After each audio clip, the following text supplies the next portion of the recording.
I always thought the weirdest thing about my neighbor was that I never saw his lights on, not once, in 3 years of living across the hall. His blinds were always half open though, just enough that when I came home late from work, I could see the outline of his living room, an old TV, a sagging couch, and that ugly standing lamp in the corner that never seemed to be plugged in. The door had mail piled up against it, but I'd hear the deadbolt turn sometimes, slow and careful, right as my keys jingled in my own lock. We never met, not in the hallway, not in the elevator, not at the mailboxes.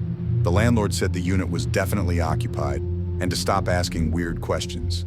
Last week I came home around 2 a.m., dead tired, elevator broken, dragging myself up the stairs. The hallway was dark except for that sad emergency light flickering every few seconds. As I passed his door, I heard a TV on inside. Low voices, canned laughter, the clink of dishes. It was the first sign of life I'd ever heard. I slowed down, listening. The sound wasn't quite right. The laughter looped too perfectly, like a short clip being replayed again and again. Then I realized it wasn't coming from behind the door at all. It was faint but clear, leaking out from the gap under the door like smoke. Curiosity won. I pulled out my phone, turned the flashlight on, and crouched. The light slid under the door just enough to show a wide dark stain bleeding out from the frame and across the hallway carpet, the edges dry and crusted.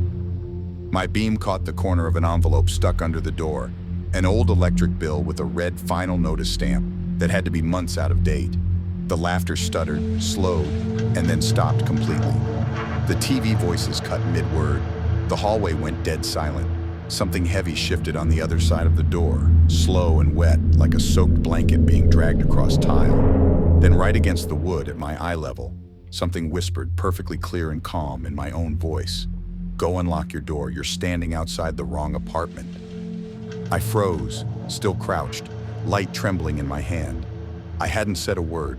Behind me, down the hall where my door should have been, I heard my own keys jingle and the sound of a lock turning, slow and careful, like someone who'd done it 1,000 times.